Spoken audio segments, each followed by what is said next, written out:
నమస్కారం ప్రసాద్ మీరు చూసిన Prasad tech in Telugu friends. ఇది నోకియా 8.1. ఈరోజు మనం దీన్ని ఫుల్ రివ్యూ చేద్దాం. ఈ ఫోన్ నేను ఒక 10 days పైన యూస్ చేస్తూ ఉన్నాను. December 21 నేను అన్బాక్సింగ్ చేశాను. సో అప్పటి నుంచి ఈ ఫోన్ నేను యూస్ చేస్తున్నాను. డ్యూయల్ సిమ్తో యూస్ చేస్తూ ఉన్నాను. సో ఇప్పుడు నేను ఈ వీడియోలో నా ఫుల్ రివ్యూ పోస్ట్ చేస్తాను. నాకు ఏమి నచ్చినాయి ఏమి నచ్చలేవు ఈ ఫోన్, దీని గురించి నేను మాట్లాడతాను. దీనికి సంబంధించి unboxing video and gaming review separate చేస్తాను. ఆ వీడియోస్ మీరు చూడకపోతే కార్డ్స్లో లేసిన అక్కడి నుంచి మీరు చూడొచ్చు. కెమెరా రివ్యూ సపరేట్ చేయలేదు. కెమెరా గురించి కూడా నేను ఈ వీడియోలో మాట్లాడతాను. ఫస్ట్ మనం దీనిలో ప్లస్ పాయింట్స్ గురించి మాట్లాడుకుంటే, దీనిలో నాకు నచ్చిన విషయాల గురించి మాట్లాడుకుంటే బిల్డ్ క్వాలిటీ అని చెప్పవచ్చు. నోకియా కానీ ఫస్ట్ మనకి బిల్డ్ క్వాలిటీ గుర్తొస్తుంది. బిల్డ్ క్వాలిటీ దీనికి సూపర్ ఉంది. చుట్టూ మీకు ఫ్రేమ్ వచ్చేసరికి అల్యూమినియం ఫ్రేమ్తో వస్తుంది. ఫ్రంట్ బ్యాక్ మీకు గ్లాస్ ప్రొటెక్షన్తో వస్తుంది. అండ్ ఫ్రంట్ గ్లాస్ వచ్చేసరికి ఇది మీకు కార్నింగ్ గొరిల్లా గ్లాస్ అయితే కాదు, వీళ్ళు డిఫరెంట్ గ్లాస్ ప్రొటెక్షన్కి వెళ్ళారు. వీళ్ళు కార్నింగ్ కాంపిటీటర్ దగ్గరికి వెళ్ళారు. వీళ్ళు ఎన్ఈజీ డినోరెక్స్ గ్లాస్ అయితే యూజ్ చేశారు. ఫ్రంట్ ఎన్ఈజీ ఇది జపనీస్కి చెందిన కంపెనీ, నిప్పాన్ ఎలక్ట్రిక్ గ్లాస్ అని ఉంటుంది. సో వీళ్ళు కూడా సేమ్ ఏదైతే కార్నింగ్ గొరిల్లా గ్లాస్ ప్రాసెసింగ్ ఉంటుందో అట్లనే వీళ్ళు కూడా స్ట్రెంగ్తన్ గ్లాస్ అయితే తయారు చేస్తూ ఉంటారు. సో వీళ్ళు ఇప్పుడు ఈ గ్లాస్ అయితే యూజ్ చేస్తారు. ఇది కార్నింగ్ గొరిల్లా గ్లాస్ ప్రొటెక్షన్ అయితే లేదు. కాకపోతే గ్లాస్ అయితే నేను 10 days పైన యూజ్ చేస్తున్నాను. అండ్ నేను ఎటువంటి స్క్రీన్ గార్డ్ కూడా యూజ్ చేయలేదు. నాకైతే ఎటువంటి ప్రాబ్లం అయితే అనిపించలేదు. గ్లాస్ అయితే బాగానే ఉంది. నాకైతే ఏం కంప్లైంట్స్ అయితే లేవు గ్లాస్ గురించి అయితే. అండ్ నెక్స్ట్ ఇంకా బిల్డ్ క్వాలిటీ గురించి చాలామంది అడుగుతున్నారు. చుట్టూ పెయింట్ ఎగిరిపోతుందని చెప్పేసి రంజిత్ సార్ చెప్తున్నారని చెప్పేసి. సో నా ఫోన్లో అయితే నాకైతే అటువంటి ప్రాబ్లం అయితే ఏమీ లేదు. నేను చుట్టూ మీరు చూడొచ్చు. నేను ఆల్మోస్ట్ ఒక 10 days పైన ఈ ఫోన్ అయితే యూజ్ చేశాను. సో ఇక్కడ చూడొచ్చు. సో చుట్టూ ఇది డిఫరెంట్ కలర్ నాది, ఇది నాది ఐరన్ కలర్. చుట్టూ ఫ్రేమ్ మీకు ఎక్కడ నాకైతే స్క్రాచెస్ కానీ ఇట్లాంటివి అయితే కనపడలేదు. ఇది స్క్రాచ్ చేశాను నేను, నా గోర్లతో గీకినా కానీ నాకైతే ఎటువంటి గీతలు ఇట్లాంటివి అయితే ఏం కనపడలేదు చుట్టూ ఫ్రేమ్ అయితే. నా వరకు అయితే నా పర్సనల్ ఎక్స్పీరియన్స్ ప్రకారం నేను ఒక 10 days పైన ఫోన్ యూస్ చేస్తున్నా కానీ నాకైతే బిల్డ్ క్వాలిటీ పరంగా అయితే ఎటువంటి ప్రాబ్లం అయితే అనిపించలేదు. ఓవరాల్గా బిల్డ్ క్వాలిటీ అయితే ఈ ఫోన్ చాలా బాగుంది. అండ్ నెక్స్ట్ దీనిలో నాకు నచ్చింది వచ్చేసరికి డిస్ప్లే. ఇది 6.18 inch డిస్ప్లేతో వస్తుంది. ఇది మీకు full HD plus IPS LCD display. And ఇది HDR డిస్ప్లే, సన్లైట్ విజిబిలిటీ కూడా బాగుంది డిస్ప్లే అయితే. డిస్ప్లే పరంగా నాకైతే ఎటువంటి ప్రాబ్లం అయితే అనిపించలేదు. కలర్స్ కానీ ఎవ్రీథింగ్ చాలా బాగున్నాయి. నెక్స్ట్ ఇంకో ప్లస్ పాయింట్ దీనికి స్నాప్డ్రాగన్ 710 ప్రాసెసర్ అని చెప్పొచ్చు. స్నాప్డ్రాగన్ 710 ప్రాసెసర్ చాలా అద్భుతంగా పర్ఫామ్ చేస్తుంది. ఇది 10 nanometer బిల్డ్ అయిన ప్రాసెసర్. దీన్ని గేమింగ్ పరంగా అయితే చాలా ఎక్సలెంట్ పర్ఫార్మెన్స్ చేసింది. నేను గేమింగ్ రివ్యూ కూడా నేను పోస్ట్ చేశాను. ఈవెన్ PUBG లాంటి గేమ్ కూడా హై గ్రాఫిక్స్లో HD గ్రాఫిక్స్లో ఇది హ్యాండిల్ చేయగలుగుతుంది. ఎక్కడ ల్యాక్స్ కానీ ఫ్రేమ్ డ్రాప్స్ కానీ ఇట్లాంటివి అయితే గేమింగ్ ఆడేటప్పుడు అయితే నేను ఫేస్ చేయలేదు. టెంపరేచర్ కూడా కంట్రోల్లో ఉంది. మ్యాక్సిమం టెంపరేచర్ 42-43 degrees సెంటిగ్రేడ్ వరకు రీచ్ అవుతుంది. కానీ డైలీ యూస్ చేసేటప్పుడు కూడా మీకు ఎటువంటి హీటింగ్ ఇట్లాంటి ఇష్యూస్ అయితే నేను ఫేస్ చేయలేదు. గేమ్స్ ఆడుతున్నప్పుడు, హెవీ గేమ్స్ ఆడుతున్నప్పుడు మీకు కొంచెం వామ్ అనిపిస్తుంది గ్లాస్ ప్యాక్ కాబట్టి. సో ఓవరాల్గా హీటింగ్ ప్రాబ్లం కూడా ఏం లేదు. గేమింగ్ అయితే చాలా అద్భుతంగా పర్ఫామ్ చేస్తుంది. GPU కూడా చాలా అద్భుతంగా ఉంది. దీనిలో ఇది Adreno 616 GPUతో వస్తుంది. అండ్ వీళ్ళ కోర్స్ కూడా క్రయో కోర్స్ యూస్ చేశారు. క్రయో 360 కోర్స్ ఉన్నాయి దీనిలో. మొత్తం 8 కోర్స్ ఉన్నాయి CPUలో. మొత్తం 8 కోర్స్ క్రయో 360 కోర్స్. 2 కోర్స్ ఎక్కువ క్లాక్ స్పీడ్లో పెట్టారు, 2.2 GHz పెట్టారు. మిగతా 6 కోర్స్ వచ్చేసరికి 1.7 GHz కింద పెట్టారు. సో ఓవరాల్గా అయితే ప్రాసెసర్ అయితే ఇది చాలా అద్భుతంగా పర్ఫామ్ చేస్తుంది. ఫ్యూచర్లో 20,000 లోపు వచ్చే మిడ్ రేంజ్ ఫోన్స్లో ఈ ప్రాసెసర్ కానీ తీసుకొని వస్తే మాత్రం చాలా బాగుంటుంది. చూద్దాం ఫ్యూచర్ వచ్చే ఫోన్స్లో ఈ ప్రాసెసర్ ఉంటుందేమో. నెక్స్ట్ ఇంకో ప్లస్ పాయింట్ దీనికి Android 1 అని చెప్పొచ్చు. ఇది నోకియా ఫోన్ Android 1 సాఫ్ట్వేర్ మీద రన్ అవుతుంది. ఇది Android Pie అప్డేట్ మీద రన్ అవుతుంది. డైరెక్ట్ మీకు out of the box Pie ఉంటుంది. అండ్ డిసెంబర్ సెక్యూరిటీ ప్యాచ్ మీద రన్ అవుతుంది. అప్డేట్స్ చూసినటువంటి ప్రాబ్లం అయితే లేదు. మీకు 2 years వరకు Android వర్షన్ గ్యారెంటీ అప్డేట్స్ అయితే వస్తూ ఉంటాయి. సెక్యూరిటీ అప్డేట్స్ కూడా ఎవ్రీ మంత్ అయితే నోకియా అయితే ఇస్తూ ఉంటుంది. ఈ మంత్లో ఖచ్చితంగా జనవరి సెక్యూరిటీ అప్డేట్ అయితే వస్తుంది దీనికి. సో అప్డేట్స్ అయితే నోకియా అయితే ఎక్సలెంట్ ఇస్తుంది. దాని విషయంలో మాత్రం ఎటువంటి కంప్లైంట్స్ అయితే లేవు. అండ్ ఓవరాల్గా ఎక్స్పీరియన్స్ కూడా మనకి సాఫ్ట్వేర్ యూజర్ ఎక్స్పీరియన్స్ Android 1 కాబట్టి చాలా బాగుంటుంది. ఒకవేళ మీరు స్టాక్ Android ఇష్టపడే వాళ్ళైతే మాత్రం యూజర్ ఎక్స్పీరియన్స్ మీకు చాలా బాగుంటుంది. దీనిలో మీకు ఎక్స్ట్రా ఫీచర్స్ అయితే ఏముంటే, ఒకవేళ మీరు కస్టమ్ యూఐస్ కావాలనుకుంటే యాప్ లాక్లు కానీ డ్యూయల్ యాప్స్ కానీ ఇట్లాంటివి అయితే దీనిలో ఏముండవు. Only direct video calling support ఉంది. అది కూడా సరిగ్గా వర్క్ అవ్వట్లేదు నేను చెక్ చేసినప్పుడు. అండ్ కాల్ రికార్డింగ్ ఇట్లాంటి ఫీచర్స్ కూడా దీనిలో ఉండవు. నెక్స్ట్ మనం కెమెరా గురించి మాట్లాడుకోవాలి. కెమెరా నేను సపరేట్ రివ్యూ అయితే ఏం చేయలేదు. ఇప్పుడు నేను మొత్తం మాట్లాడితే కెమెరా గురించి. బ్యాక్ సైడ్ డ్యూయల్ కెమెరా సెటప్తో వస్తున్నాయి. 2 జైస్ ఆప్టిక్స్తో వస్తున్నాయి. దీనిలో మెయిన్ కెమెరా వచ్చేసరికి 12 MP కెమెరా f1.8 అపర్చర్తో వస్తుంది. పిక్సెల్ సైజ్ 1.4 మైక్రాన్తో వస్తుంది. ఆప్టికల్ ఇమేజ్ స్టెబిలైజేషన్ ఉంది. డ్యూయల్ పిక్సెల్ ఆటో ఫోకస్ సిస్టమ్తో వస్తుంది. అండ్ దీనిలో 4K వరకు మీరు వీడియో రికార్డ్ చేయొచ్చు బ్యాక్ కెమెరా యూస్ చేసి. నెక్స్ట్ ఇంకో కెమెరా కూడా ఉంది బ్యాక్ సైడ్ 13 MP కెమెరా. వీళ్ళు ఎగ్జాక్ట్గా ఇది ఏం చేస్తుందో మెన్షన్ చేయలేదు, కానీ ఇది నాకు తెలిసి అయితే బొకే ఎఫెక్ట్ కోసమే. లైవ్ బొకే మీరు అడ్జస్ట్ చేసుకోవచ్చు. మీరు ఫోటో తీసే ముందే బొకే ఎంత కావాలో మీరు అడ్జస్ట్ చేసుకోవచ్చు. సో సెకండరీ కెమెరా మీకు దానికి యూజ్ అవుతుంది పోర్ట్రేట్ షాట్స్ కోసం. అండ్ ఫ్రంట్ వచ్చేసరికి 20 MP కెమెరా ఉంది. అపర్చర్ ఆఫ్ 2.0తో వస్తుంది. 0.9 మైక్రాన్ పిక్సెల్ సైజ్తో వస్తుంది. ఫ్రంట్ కెమెరా వచ్చేసి మీరు 1080p వరకు వీడియో రికార్డ్ చేయొచ్చు. ఎలక్ట్రానిక్ ఇమేజ్ స్టెబిలైజేషన్ ఇంప్లిమెంట్ చేశారు ఫ్రంట్ కెమెరాలో. అండ్ స్లో మోషన్ వీడియో కూడా ఉంది, 1080pలో రికార్డ్ చేయొచ్చు. స్లో మోషన్ వీడియో ఎంత FPSలో రికార్డ్ చేయొచ్చు ఏం మెన్షన్ చేయలేదు. ఇంకా కెమెరా పర్ఫార్మెన్స్ గురించి మాట్లాడుకుంటే మాత్రం ప్లస్ పాయింట్స్ గురించి నేను ఇప్పుడు మాట్లాడతాను, మైనస్ పాయింట్స్ గురించి కాన్స్ట్రక్షన్లో మాట్లాడతాను.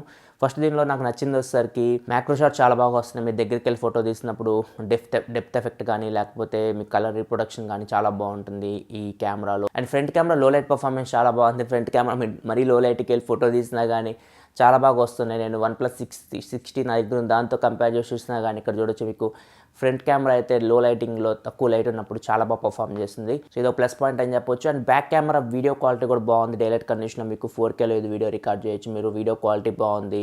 ఆప్టికల్ ఇమేజ్ స్టెబిలైజేషన్ ఉంది, కాకపోతే కొంచెం షేక్ అయితే ఉంది నడుస్తున్నప్పుడు. సో అది మేబీ అప్డేట్లో ఫిక్స్ చేయొచ్చామో కానీ ఆప్టికల్ ఇమేజ్ స్టెబిలైజేషన్ కూడా హెల్ప్ అవుతుంది. బ్యాక్ కెమెరా వీడియో క్వాలిటీ చాలా బాగుంది. అండ్ ఇంకా మీకు బ్యాక్ కెమెరా లో లైట్ కండిషన్లో కూడా వీడియో క్వాలిటీ చాలా బాగుంది. అండ్ ఆటో ఫోకసింగ్ అయితే మీకు సూపర్ ఫాస్ట్ ఉంది. మీకు సెకండ్స్లో ఫోకస్, సెకండ్ కూడా కాదు మిల్లీ సెకండ్స్లో మీకు అది ఫోకస్లోకి వచ్చేస్తుంది సబ్జెక్ట్ అయితే. సో ఆటో ఫోకసింగ్ చాలా బాగుంది. అండ్ నోకియా ఓజో ఆడియో కూడా చాలా బాగుంటుంది. నోకియా ఓజో ఆడియో గురించి ప్రత్యేకంగా చెప్పాల్సిన అవసరం లేదు. సో మీరు వీడియో రికార్డ్ చేసేటప్పుడు ఆడియో క్వాలిటీ చాలా బాగుంటుంది. 360 degreesలో కూడా మీకు ఆడియో అయితే ఇది రికార్డ్ చేయగలదు. అన్ని సౌండ్స్ అయితే పిక్ చేస్తుంది, చాలా బాగుంటుంది మీకు ఇంటర్నల్ మైక్రోఫోన్ ఆడియో అయితే. ఫ్రెండ్స్ చూడండి, Nokia 8.1 front facing camera record చేస్తున్నాను. డైలైట్ కండిషన్ వీడియో క్వాలిటీ చూడొచ్చు ఎలా ఉందో. అండ్ ఆడియో కూడా మీకు ఇంటర్నల్ మైక్రోఫోన్ నుంచి వస్తుంది. ఆడియో క్వాలిటీ కూడా ఇక్కడ మీరు చేయొచ్చు. ఆడియో దీనిలో ఓజో ఆడియో ఉంటుంది. చుట్టుపక్కల మొత్తం ఇది 360 degreesలో ఆడియో అయితే రికార్డ్ చేస్తుంది. సో ఆడియో క్వాలిటీ చూడొచ్చు మీకు ఎలా ఉందో. అండ్ దీంతో పాటు పిక్చర్ ఇన్ పిక్చర్ ఉంటుంది. మీరు ఒకేసారి front and back cameras use చేసి ఫొటోస్ తీయొచ్చు, వీడియోస్ తీయొచ్చు. ఇవన్నీ మనకు అన్ని నోకియా ఫోన్స్లో ఉన్నవే. సో ఇవి నాకు దీని కెమెరాలో మెయిన్గా నాకు నచ్చిన విషయాలు అయితే. ప్లస్ పాయింట్స్ గురించి మాట్లాడుకుంటే మైనస్ పాయింట్స్ కూడా చాలా ఉన్నాయి. కెమెరా డిపార్ట్మెంట్లో నాకు నచ్చిన విషయాలు వీటన్నిటి గురించి నేను కాన్స్ట్రక్షన్లో మాట్లాడుతాను. అండ్ గూగుల్ కెమెరా అయితే దీంట్లో నేను ఇన్స్టాల్ చేయడానికి ట్రై చేస్తాను, కానీ గూగుల్ కెమెరా అయితే ఏ ఒక్కటి వర్క్ అవ్వట్లేదు. ఇంతకుముందు నేను చాలా నోకియా ఫోన్స్ యూస్ చేశాను. Nokia 7+ కానీ Nokia 6.1+ కానీ చాలా ఫోన్స్ నేను గూగుల్ కెమెరా ఇన్స్టాల్ చేసి ట్రై చేశాను, డైరెక్ట్ వర్క్ అయ్యేవి. దీనిలో అయితే ప్రజెంట్ నాకు ఏ గూగుల్ కెమెరా అయితే వర్క్ అవ్వట్లేదు. నెక్స్ట్ మనం కాల్ క్వాలిటీ, సిగ్నల్ రిసెప్షన్ గురించి మాట్లాడుకుంటే సిగ్నల్ రిసెప్షన్ చాలా బాగుంది. కాల్ క్వాలిటీ కూడా చాలా బాగుంది. నాకైతే ఎటువంటి ప్రాబ్లం అయితే అనిపించలేదు కాల్స్ మాట్లాడేటప్పుడు. అండ్ దీనిలో ఓన్లీ నాకు డైరెక్ట్ వీడియో కాలింగ్ చేసినప్పుడు కట్ అయిపోతుంది. వీడియో కాల్ చేయలేకపోతున్నా డైరెక్ట్ వీడియో కాలింగ్. సో అదొక ప్రాబ్లం అయితే నేను ఫేస్ చేశాను. అండ్ దీనిలో మనకి డ్యూయల్ వోల్టేజ్ సపోర్ట్ కూడా ఉంది. 2 జియో సిమ్లు మీరు యూస్ చేయొచ్చు, డేటా బ్రౌజ్ చేయొచ్చు, ఫోన్ కాల్స్ మాట్లాడవచ్చు, ఎటువంటి ప్రాబ్లం అయితే లేదు. అండ్ ఇది మీకు హైబ్రిడ్ స్లాట్తో వస్తుంది. ఇది ఒక మైనస్ పాయింట్ అని చెప్పొచ్చు. Dedicated micro SD card slot అయితే ఉండదు. And 4GB RAM 64GB internal స్టోరేజ్తో వస్తుంది. మైక్రో SD కార్డ్ మీరు సెకండ్ స్లాట్లో పెట్టుకోవచ్చు. మైక్రో SD కార్డ్ పెట్టి మీరు 400GB వరకు మెమరీని ఎక్స్పాండ్ చేసుకోవచ్చు. లేకపోతే USB OTG కూడా ఇది మీకు సపోర్ట్ చేస్తుంది. మీరు USB OTG పెన్ డ్రైవ్స్ కానీ లేకపోతే నార్మల్ పెన్ డ్రైవ్స్ కానీ హార్డ్ డిస్క్లు కానీ ఏదైనా డిటెక్ట్ చేస్తుంది. ఒకవేళ డిటెక్ట్ చేయకపోతే ES file explore app install చేసుకోండి. హార్డ్ డిస్క్లో అయితే ES ఫైల్ ఎక్స్ప్లోర్లో డిటెక్ట్ చేస్తుంది. నెక్స్ట్ ర్యామ్ మేనేజ్మెంట్ గురించి మాట్లాడుకుంటే ఇది 4GB ర్యామ్తో వస్తుంది. నేను డైలీ యూస్ చేస్తున్నప్పుడు యాప్స్ మధ్య స్విచ్ అవుతున్నప్పుడు నాకు ఎటువంటి ప్రాబ్లం అయితే అనిపించలేదు. యాప్ రీలోడ్ అవడం ఇట్లాంటి ప్రాబ్లమ్స్ అయితే నేను ఫేస్ చేయలేదు. ర్యామ్ మేనేజ్మెంట్ బాగానే ఉంది. కాకపోతే గేమ్స్ మీరు ఆడుతున్నప్పుడు ఒక 2-3 గేమ్స్ ఓపెన్ చేసి పెట్టినప్పుడు మీకు నేను 4 గేమ్స్ ఓపెన్ చేసి నేను గేమింగ్ రివ్యూలో చేశాను. ఒక 2 గేమ్స్ మెమరీలో ఉన్నాయి, 2 గేమ్స్ మెమరీలో నుంచి వెళ్ళిపోయినాయి. సో మీరు ఎక్కువ గేమ్స్ మెమరీలో ఉంచుకోవాలనుకుంటే మాత్రం కుదరదు. ఓన్లీ 4GB ర్యామే ఉంటుంది దీనిలో. సో ఓవరాల్గా అయితే మాత్రం ర్యామ్ మేనేజ్మెంట్ గుడ్ అని చెప్పొచ్చు. యాప్స్ విషయంలో మాత్రం ఎటువంటి ప్రాబ్లం అయితే నేను ఫేస్ చేయలేదు. నెక్స్ట్ 3.5 హెడ్ఫోన్ జాక్ నుంచి ఆడియో అవుట్పుట్ అయితే బాగుంది. కాకపోతే మీరు ఆడియో లెవెల్ అయితే చాలా ఎక్కువ మెయింటైన్ చేయాలి, 80% పైన మెయింటైన్ చేయాలి. అప్పుడే మీకు కొంచెం బెటర్ ఆడియో అయితే వస్తుంది. బాక్స్లో వీళ్ళు ఇయర్ ఫోన్స్ కూడా ప్రొవైడ్ చేస్తారు. ఇయర్ ఫోన్స్ మీకు నార్మల్గా వచ్చే మనకి బాక్స్లో వస్తూ ఉంటాయి ఇయర్ ఫోన్స్, వాటితో కంపేర్ చేస్తే బెటర్ అని చెప్పొచ్చు. మరి సూపర్ అని చెప్పలేం, ఓకే మంచి ఇయర్ ఫోన్స్ ఏవి బాక్స్లో ప్రొవైడ్ చేసినవి.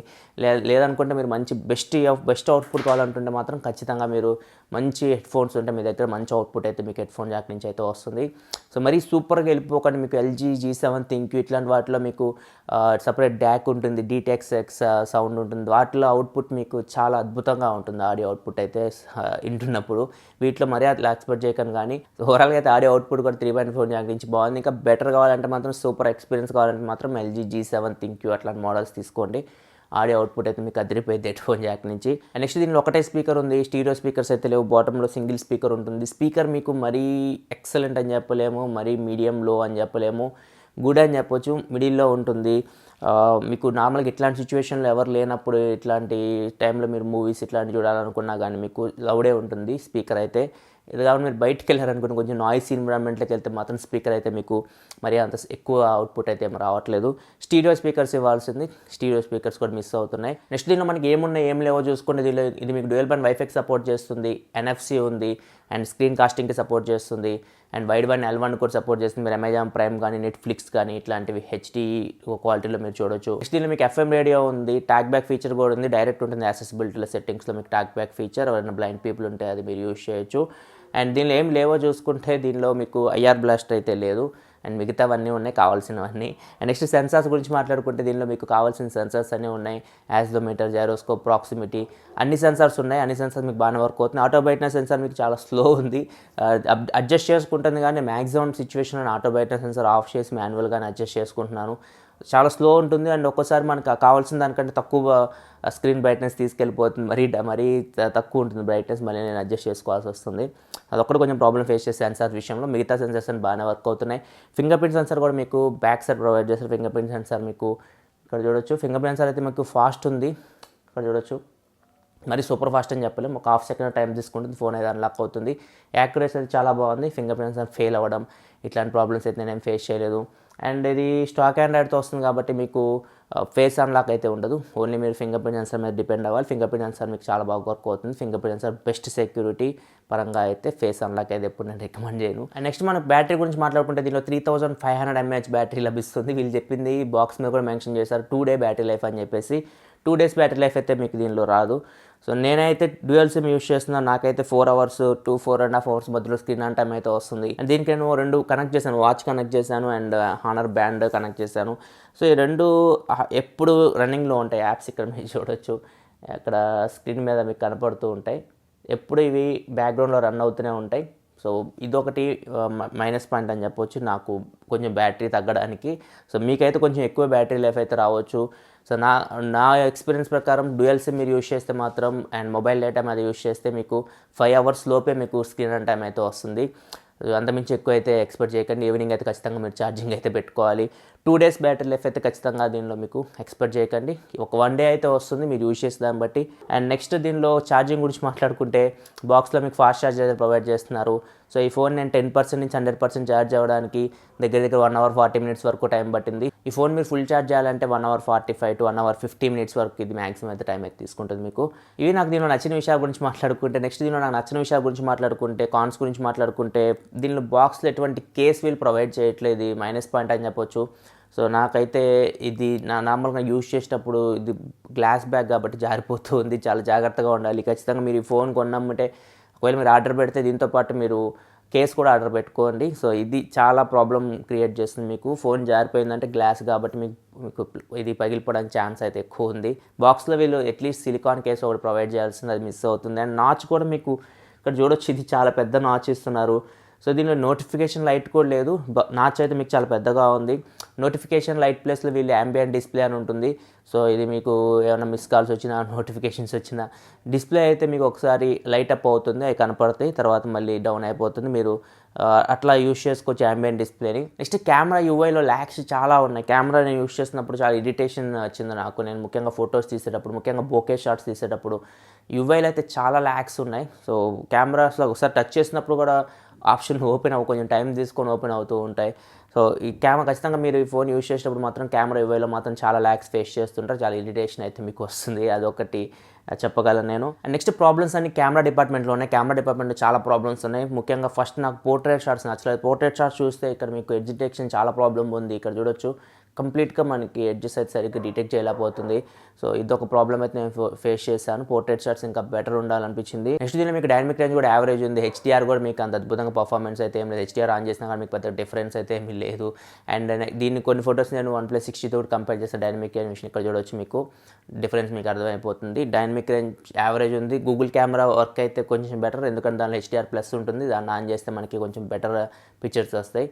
దీనిలో అయితే లేదు, HDR కూడా సరిగ్గా వర్క్ అవ్వట్లేదు. నెక్స్ట్ ఫ్రంట్ కెమెరా లైటింగ్ ఎక్కువ ఉన్నప్పుడు ఓవర్ ఎక్స్పోజ్ అయిపోతుంది. ఇక్కడ చూడొచ్చు, మొత్తం ఓవర్ ఎక్స్పోజ్ అయిపోతుంది అండ్ ఓవర్ షార్ప్ చేస్తుంది ఇమేజ్ మనకి చూడొచ్చు.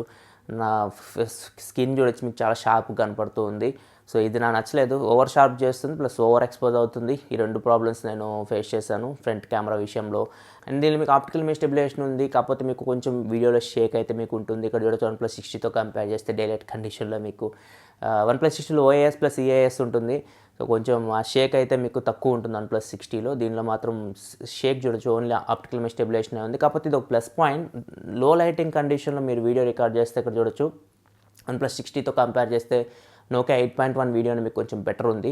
సో లో లైటింగ్లో మీకు EIS ప్లస్ OIS 2 ఉంటే మాత్రం కొంచెం మీకు నాయిస్ కొంచెం ఎక్కువ ఉంది OnePlus 60లో. దీనిలో మాత్రం నాయిస్ కొంచెం తక్కువ ఉంది. వీడియో క్వాలిటీ చాలా బాగుంది. నెక్స్ట్ బ్యాక్ కెమెరా లో లైట్ కండిషన్లో యావరేజ్ పర్ఫార్మెన్స్ చేస్తుంది. లైటింగ్ తక్కువ ఉన్నప్పుడు మీకు ఎక్కువ ఎక్స్పెక్ట్ చేయకుండా కొంచెం డార్క్ వస్తున్నాయి ఫొటోస్ అయితే. ఇక్కడ కొన్ని ఫొటోస్ ఇక్కడ కూడా OnePlus 60తో కంపేర్ చేస్తే ఇక్కడ చూడొచ్చు కొంచెం డార్క్ కనపడుతున్నాయి.